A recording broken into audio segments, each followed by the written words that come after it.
Wake up with the news and information you can trust. Starting your day the right way with the Andy Griffin Show. This is News Radio 890, 92.5 KDXU. Hey, good morning to you. It's 9:10 on KDXU. I'm Andy Griffin. Kyle Whitehead is with me. He is the chief of police for St. George City. Chief, how you doing, man? Great. Thank you for having me on today. Been a little while. I'm glad you're back, man. It's good to see you. Well, it's always nice to come in and, like we were talking about a minute ago, the view. It's a good view. It really is. I just wish it wasn't quite so hot out there. Yeah, and it looks like it's going to get hotter over the next few days. Yeah, so summer decided it's not going to be done. And actually, I feel for some of your police officers who are out there in it in full gear and, flak jackets and the whole works. And yeah. They don't get to dress down in a pair of shorts and a tee, And didn't summer seem to start a little early this year? It did, I know. We were hitting hundreds by the 1st of June. That's kind of unusual. But I thought, okay, early summer, then it'll end early, right? So far, not so much. So, Chief Whitehead, you've been chief for how many years now? Is it 3? 4. 4 years. Yeah, wow. It'll be in March. Next year of March will be 5. How have you changed? I always ask coaches this. So first year coach, and I've been in sports for so many years, and it's amazing. They say that actually I'm a completely different coach than I was 5 or 10 years ago. Have you changed? Are you a different chief than you were 4 years ago? I don't know. It's hard to say when you live it day to day. Right, that's true. It's like you watching your kids grow up and you don't really notice it until someone comes to visit and says, "Oh my gosh, they were this tall and now they're this tall." Yeah. But I think so. I think I've made mistakes along the way.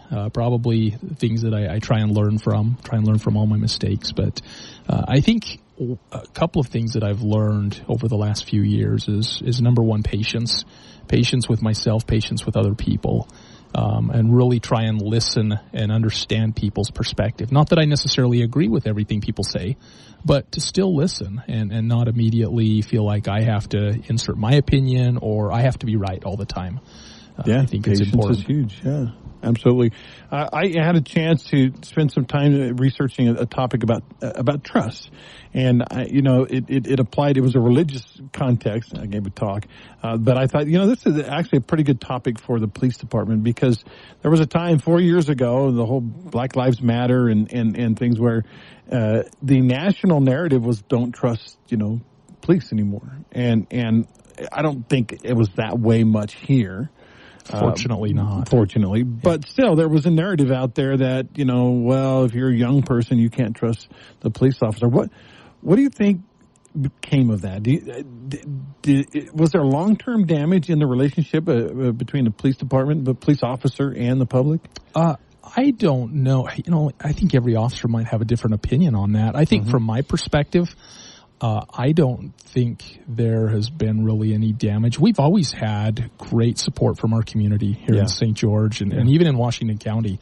The community is very supportive of the police. When there was the call to defund the police, as we all remember back in 2020, we didn't hear any of that here from our elected officials, from our citizens. In fact, they oftentimes would say we want more resources for our police because we don't want to see happen what's happening in some of these other cities. And so I think from my perspective, no. And that's something we've really tried to focus on as our police department over the last, 5 or 6 years is trying to build more relationships in the community. It seems like a few decades ago, the police were kind of this mysterious government organization. We won't really talk about what we do. We just will do it. Let us do our job. But society's changed a little bit. They want to see, and I hate to use this word, they want to see more transparency. They want the police they feel like they're a little bit more approachable. And so we make a lot of efforts to get out in the community, be part of events, and really engage and have those positive experiences. One of those events, I think, is today, right? No, Thursday, rather. Open house? Yeah, so the city's hosting an open house at Vernon Worthen Park. If anybody is interested in getting to meet with any of the department heads to talk about different issues in the city, in St. George, they're more than welcome to come. The elected officials will be there, the department heads from all areas of the city. Does that mean you? Us as well, yes. Yeah, I'll be there, and if there are any questions, people want to convey any concerns to us, then they're more than welcome. They're always welcome to call in and talk to us, but certainly face-to-face we'll probably have some little things to give away, and I think there's hot dogs and stuff too as well. Yeah, there's usually hot dogs and some chips and some water to go around, so it's usually a really good event though, really fun. Meet the people that run your city. I like it. And I think, that's one of the reasons I've always liked having you on, Kyle, is for people to have an opportunity to get to know you and get to know, like you said, it seemed like police, the police chief is, this big, powerful, mysterious guy. Yeah, and I'm really not. We don't want that. No, I'm not. Just one other person. Yeah. Yeah, so, well, I'm glad you're here. One of the things that my sister actually called me, wanted to talk about Dixie Downs Drive, and she was like, you got to do a show on this, and I was like, well, we'll talk about it, but Dixie Downs has been, a big portion of it has been taken down to one lane instead of two driving vehicle lanes, motor vehicle lanes. A lot of people are pretty unhappy about that. The city line that I was hearing was, well, we need people to slow down. There's a school there, et cetera, et cetera. But what happens is you have no control over what happens to, what they do to the street. What you get as a police officer, as a police department is, okay, now we have to police this. Yeah. And so what's your take on Dixie Downs Drive and what we're seeing over there right now? It's interesting you bring this up, because I think there's probably some information that might help people understand it, whether they agree or not, but at least to understand why the city restriped that roadway. But what's funny, you mentioned you had a family member call you. My dad lives out in that area, and the first day it happened, I had an earful. I actually went to Cedar with him for another event, and I heard about it all the way to Cedar, so it was good. So here's what happened. If we recall, there are two elementary schools in the Dixie Downs area right now. You've got Dixie Sun Elementary on 1230 North, and then there was another, I believe it's Coral Cliffs Elementary up on, I think it's 2000 North. Don't quote me. I'm bad with streets. I don't work out on the streets much anymore. So, they closed that school down because of population and just some boundary adjustments. They're using it for some other things now. And so it used to be all the kids on the west side of Dixie Downs went to, the school up in the north, and everybody on the east side of Dixie Downs went to Dixie Sun Elementary. And so they weren't having to cross elementary students on the Dixie Downs Road or on Dixie Drive. So what happened when they closed that school, now they've had to go back to having a crosswalk across Dixie Drive. The problem we've had with that crosswalk in the past, it's really dangerous to cross double lanes. What we would find happen, the guard steps out with their sign, the person in the outside lane stops, and maybe they're like in a larger vehicle where the clearance is high, they can't see. Well, somebody just thinks maybe they're slowing down for that right turn. They come by, and we had some very near misses. In fact, I think we may have had a few people hit in that crosswalk. Wow. And so because it's a double lane both directions for safety issues, our engineering department evaluated it and I believe felt like that it would be safest to cut it down to one lane while that school crosswalk is there. Now, some might argue, well, why does it have to be the whole stretch? I don't know. To me, it might be kind of weird to have, two lanes and then kind of decrease it down to one lane for the crosswalk, but maybe there are other options. But again, if people have concerns or would like to give their feedback on it, this Thursday would be a great opportunity to come and talk with our engineering department, our streets department, representatives from there, and at least maybe come up with some other solutions if it's really creating some problems. The other thing that I was told is, surprisingly, the traffic count on that road is not as high as you would think. It's comparable to South Main Street. You remember a few years ago, they had 2 lanes each direction on Main Street between 700 down to Bluff, and they cut that down to 1 lane now. And it really hasn't, I guess I shouldn't say it hasn't affected. From my perspective, I don't know that it's really affected or caused congestion with having 1 lane each direction. And so where it didn't seem to create issues on that that road, maybe that had something to do with the decision on the other one. And there's also a crosswalk on that South Main as well. And so, again, in the interest of safety, and sometimes it's inconvenient, we get that, but sometimes we've got to make sure we're trying to design our roadways to be safe for everybody, not just the cars. Well, and the thing about it, too, is they don't just willy-nilly go, okay, let's cut this down. There's all kinds of, they do all kinds of traffic studies. And as you mentioned, they take into account where have there been accidents or near accidents in these areas, how many cars are on that road, and in its busiest time. I think a lot of people think, well, somebody just felt like doing it, and so they did that. And I don't know what the answer is. I mean, the answer is what it is right now, and I don't know if it's going to change back eventually or not. But right now, this is the way it is. And for you guys now, okay, well, the police department gets to try to, patrol it, do your job there. Yeah, and I think on our end, I don't know that it's caused us any extra work. I think more so for the communities that live out in that area, it's been a little bit of an inconvenience, because now when you get a slow-moving vehicle, it used to be you get another lane and you pass them. Well, you can't really do that now. Yeah, that's a good point. We're talking with Chief Kyle Whitehead. By the way, if you want to, got a question for the Chief of Police, give us a call at 673-5890.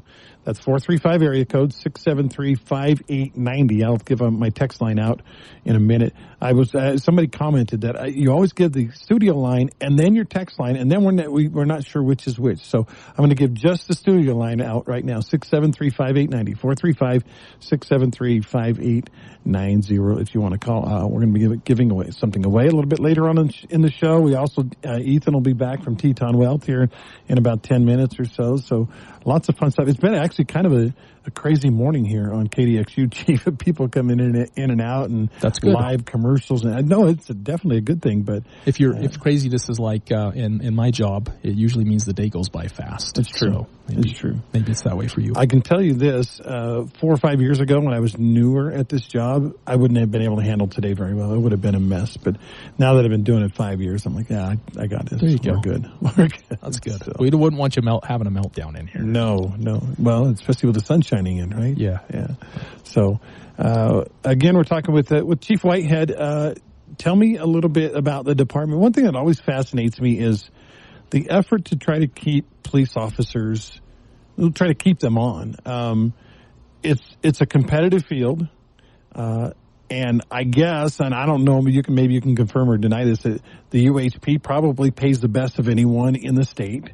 They're the big boys, right? The state police. And so then you're faced with, okay, how do we keep quality officers who have Ogden and West Jordan and Provo and the UHP calling them and saying, hey, come work for us, we'll give you a raise or whatever. What are some of the tactics that you use to try to retain good guys? Surprisingly, right now, we don't seem to be having a big issue with people looking elsewhere. I think our compensation and our benefits are pretty competitive around the state. It seems like every agency is a little different. Mm-hmm. But for the most part, I think we're paying comparatively here in St. George. It's interesting. What we often find is each department is a little different. You talk about UHP. Some people really like traffic, and if you want to write tickets and handle crashes and do DUI investigations, then UHP is probably the right place for you.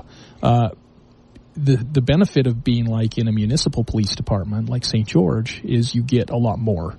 There, you see a lot more of all areas of policing. We deal with more domestic crimes. We deal with frauds. We deal with assaults. All kinds of things where they typically don't on the highway. Now, there are other divisions, I think, within UHP that you can go to get some of that. Yeah. But we see it in more volume. We recently hired an employee from UHP, and really? Or actually, maybe we'll be hiring. I think they start next week. So, it kind of goes both ways. We've been fortunate in that we haven't in the recent past. I can't recall of us losing an officer to go to another agency just because they were paid more or those types of things. Sometimes family situations creep up. We just had an officer recently have to move out of state. He came from out of state, but due to family situations where his family's at, he's had to leave. And so, but knock on wood, I guess, we've been pretty fortunate. And we're always looking for ways to make sure that we're being competitive. We want to retain, we want to attract good people, and then we want to retain good people. And so, but it's challenging, certainly. One of the things about it, well, it's kind of a double-edged sword. On the one hand, you get to live in St. George if you work for St. George Police Department, and it's a wonderful place to be. It really is.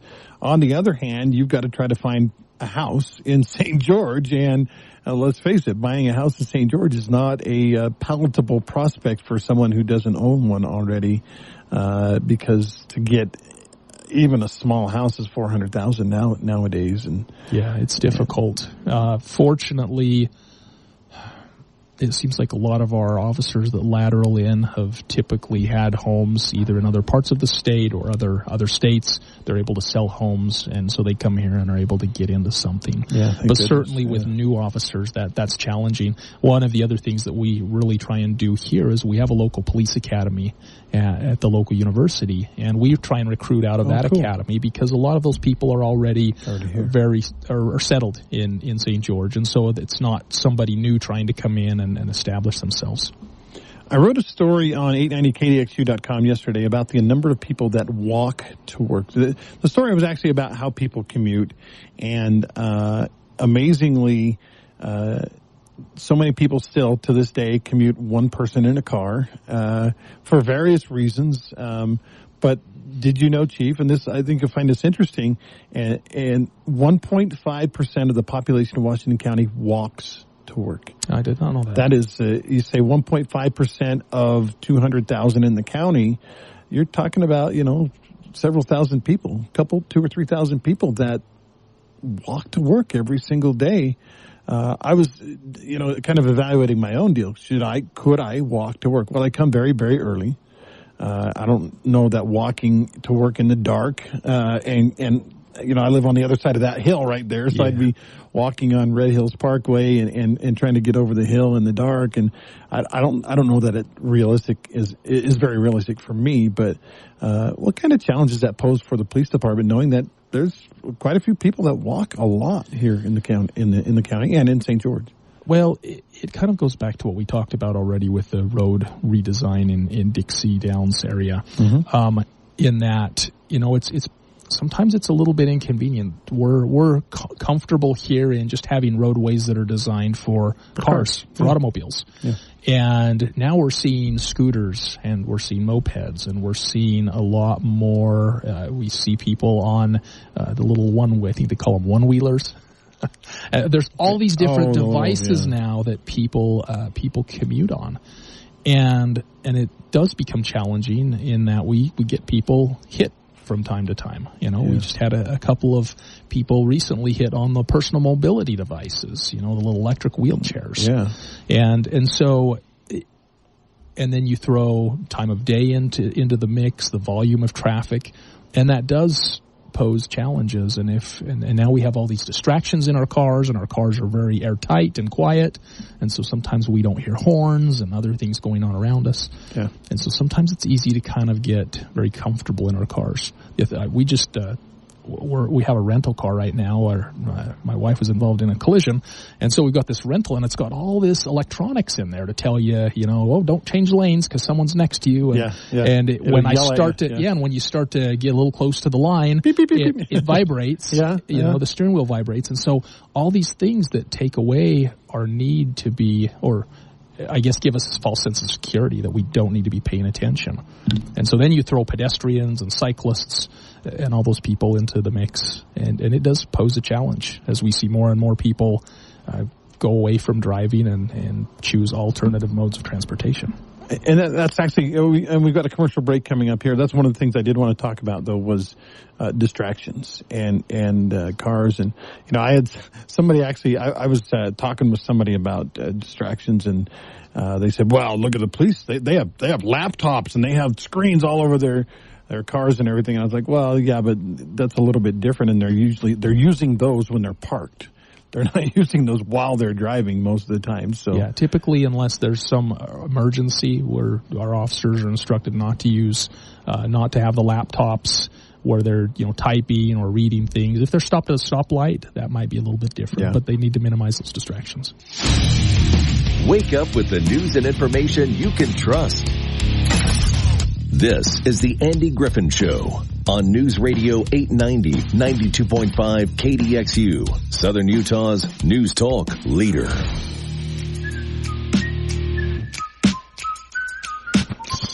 Welcome back. Chief Kyle Whitehead is with me here on the Andy Griffin Show this morning. Thank you, everybody, for tuning in. I wanted to talk a little bit about, and Chief is so good about whatever you want to talk about, Andy, we'll do it. So you're very candid, and I appreciate that. It seems like to me more and more we get so distracted while we're driving. And we talked about all the screens in the car. You mentioned your rental car and all the stuff on that. I rented a Tesla it's been a couple of years now, but they have the screen in the Tesla. I mean, it's like, I wouldn't say a big screen TV, but it's like a TV monitor. And then of course everybody has their phones. And so I thought okay, we know it's a problem. Distracted driving is a problem. I thought maybe we could talk about some ideas to fix the problem. What can we do? But I know the car manufacturers are trying to do some things, hands-free stuff, but do you have any other ideas for us on how we can maybe not be so distracted while we're driving? I think a lot of it just comes back to the fact that we've got to be responsible for our own behavior. Sometimes we say, well, the car manufacturers, they can put this technology in there and it'll help cut down on distraction, or there's these things that can be done. Well, at the end of the day, it really comes back to our own personal responsibility and accountability. And I'll admit I'm far too distracted when I drive sometimes. Sometimes it's not even by screens. Well, most of the time it's not by screens. It's actually by just my thoughts. Sometimes life is so busy and we get in these, for example, do you ever drive to and from work and wonder, wow, if someone asked you about when you went through a particular intersection, do you even recall? I have no idea. Yeah. Right? We've all done that. We all do that. And so I think a lot of this has to come back to our own personal accountability. One of the things that I think is important is sometimes get our family members to help us. I know I tell my kids often is, look, if you see me driving, not because kids, even younger kids, they see when you start acting kind of weird, or maybe I glance at my phone screen or something. Have people help you. Have your spouse. Now, some of us probably are like, well, I wish I get less help from my spouse, right? But no, I will say this, not to interrupt, but I wanted to tell you, my wife is fantastic. If there's any kind of phone, anything while I'm driving, she puts her hands out, give it to me, and I'm like, but I'm just we're at a stoplight. Give it to me. I'm like, all right, that's great. Yeah, that's right. That's great support. Yeah. And so, pull over, if it's really that important that you answer a call or a text or have to look at the screen, Bluetooth, this hands-free thing, I think it's okay. It still does cause some distraction. Yeah. It still does take our mind off of what we should be focusing on. Again, we're driving these 200 to 300 pound metal missiles around, and 2,000 to 3,000, huge things. It can really be catastrophic when we make a mistake. Maybe some of the things that really brought it home for me was when my daughters got their driver's licenses. Now that my youngest is 20 now, so it's been a few years, but we bought them. We had an arrangement where they would pay us, and we got them a car, But, at that, we wanted to spend $3,000 or $4,000 on a car because, you want a cheap car for your first kid and then they might get in an accident, whatever. But my one daughter wanted this little teeny car, and, all right, we'll get that for you. That'll be your car. But I thought, if she ever gets in if a pickup sideswipe or T-bones her, she's done. That's it. And I think that we take lightly, and because accidents statistically are quite unlikely to happen to you. I mean, I'm 58. I've been in 2 accidents in my life. Mm-hmm. Well, 3, I guess, if you count the motorcycle one. But so, in 42 years of driving, I've been in 3 accidents. So they're not likely to happen. But at the same time, if it were to happen, it's catastrophic. You mentioned the big giant metal, whatever weapons that we have. Yeah. it just takes once, and all of a sudden your life has changed forever. So it's funny, you talk about your daughters, and now they're all grown. Well, I have 2 teenage daughters that are going to be getting their license within the next year and a half. Yeah. And something my brother told me when his daughter got her license is he said, buy them a manual car. Because now they have to, use that other hand for shifting, one hand on the steering wheel, one hand, and you can't find manual cars. I was going to say, they don't make them anymore. Yeah. Now, we have a Volkswagen that is a manual that we bought. We'll probably hand that down to them, but now you've got a whole other problem of trying to teach them how to drive a stick shift, right? This was a long time ago, but I remember when I was approaching the age to get my license, we only had manuals in my family. And so not only did I have to learn how to drive, I had to learn how to drive a stick shift, the clutch and all that. And I just remember one time, sitting at a stoplight uphill in Salt Lake and going, I don't know how I'm going to do this without rolling backwards into the other car or stalling it, trying to get going. And I think my dad made the comment, there's some discretion or some disagreement on what age he said. I think he said you drive like a 9-year-old or something like that, which doesn't make any sense whatsoever. 9-year-olds don't drive, but that's what he said, and I probably deserved it. But what I had done is I had stalled right in the middle of 90th South. I had stalled our car because I didn't give it enough gas. That could be a challenge. Yeah. So we're addressing a little bit here, trying to figure out how we can stop distracted driving. You mentioned something, hands-free, and most modern cars now have the hands-free. You Bluetooth into your car. If it rings, you can a lot of cars you can just push a button right on your steering wheel. You never ever have to take your hands off the wheel. And so they're like, hey, we fixed it. No more distracted driving. But that's actually not entirely true. There's still a measure of distraction when your mind is in this phone call and not on the road in front of you, isn't there? Well, and even beyond just phone calls, now you can send and receive text messages through your Bluetooth. It reads your message for you. It doesn't put it on a screen. Mine doesn't do that. It reads it. Some do, and then and then you can compose a message back. And so here we are talking about messages and other things that when we should be focusing on driving. And it auto-corrects, and you're about to tell somebody that they're, it never auto-corrects for me. Yeah, I always get, bad words in there. I'm trying to talk to somebody. Well, that's what I mean. You get the autocorrect changing things, and that's not what I meant. And then you're worried about that instead of the fact that there's a pedestrian in front of you or something. I had yesterday, so I come very early in the morning, 5 o'clock in the morning, I'm coming to work, and I actually I was coming down Hope Street down there, about to turn onto across the diagonal, and you can imagine, Chief, at 5 a.m., there's rarely anyone out. I'll see an occasional car. As far as pedestrians or scooters or things, like never. I mean, I say never, and yet yesterday I stopped to cross the diagonal. So I was coming, down from Hope Street. I was going to cross the diagonal and head on in here to work. And I looked once and I looked twice. And the second time, a guy riding a scooter is coming up the diagonal and about to cross in front of me. So I had actually, in the process of looking twice, had taken my foot off the brake and was going to transfer it over to the gas to go. And I put it back on the brake because this guy was going to go right in front of me at, an electric scooter going 20 or 25 miles per hour. And I think that's part of it too, is you mentioned, you're going to work and you don't even think about what you did, and you just, because you always do the exact same thing or whatever. Well, that was one of those occasions where something was different than the usual. At 5 a.m., there's never scooter riders or pedestrians. Something was different, and it almost turned into a tragic situation. Yeah, and scooter riders, to talk about that a little bit, they unfortunately go at faster speeds. We're used to pedestrians. You see them coming. It's true. And they're pretty slow, and sometimes there's a little bit more room for error on the driver's side in that, I didn't see him, but now I do, and I stop. But, man, those scooters move along, and the e-bikes and some of these other electric vehicles or mobility devices that we have out there. I did see this morning, this was kind of cool, a couple of pedestrians, walkers at 5 o'clock this morning. Both of them were wearing not just reflective vests, they had lights on their vests.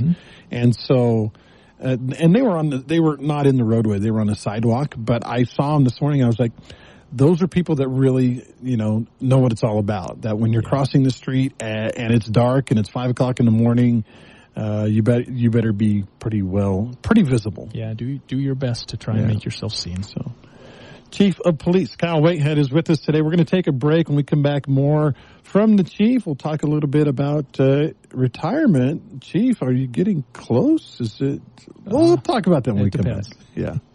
All the latest news, weather, traffic, and sports, just like you like them. You're waking up with the Andy Griffin Show on News Radio 890, 92.5 KDXU, Southern Utah's news talk leader.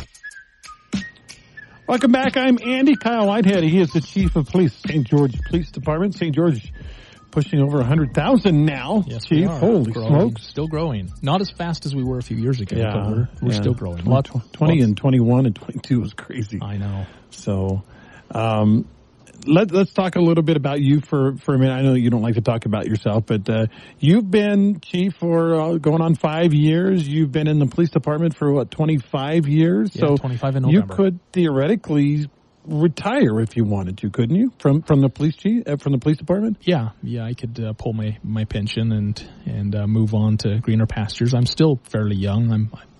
I consider myself middle-aged, so he's less than 50. That's it. Yeah, I wouldn't necessarily want to retire. I couldn't afford it. First of all, I've got a young family and medical costs. That's always an issue. But sure.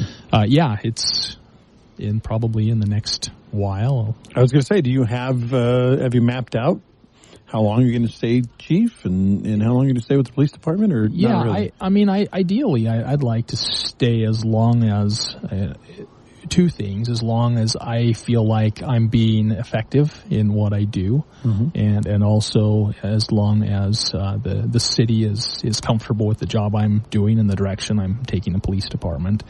And so, I don't know.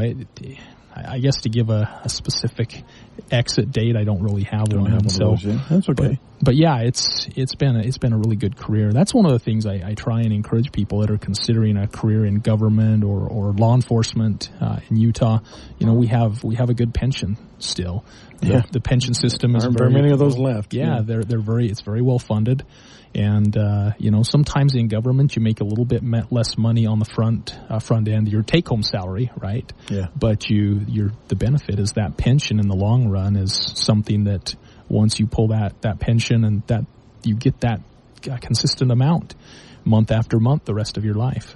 Now, as a relatively young man, if you did retire in the next 1, 3, 5 years, and I don't want to start any rumors, we don't know, but you would have to find a second career. Do you know what it is your whole life is built around being a police officer, and then you step down as a police officer. Would you try to stay in that area, that arena, or would you go something completely different? It's hard to say. I really love this career. It's something that I really feel like has helped me as a person, and I feel like I've been able to make a difference. I think it would just depend. I've always had a little bit of an interest in the private sector, doing something, I don't know what, like I said, and like you mentioned, aside from my just policing, that's really all I know. Hopefully I've developed some other skills in the last 25 years. Leadership skills and things that might translate into other areas of employment, but for now I really haven't given it much thought. There are police officers. We've had some in the last few years that retire. They go to work like hospital security. We've had some. I know of other police chiefs that have retired and they go and work for private organizations doing different things. And so I think a lot of it just comes down to what you feel would work well for you and is a good fit and where your interests are. We have a friend who was a police officer in Washington City, actually still is part-time, but retired sort of from policing in Washington City and became security at the St. George Temple. Mm-hmm.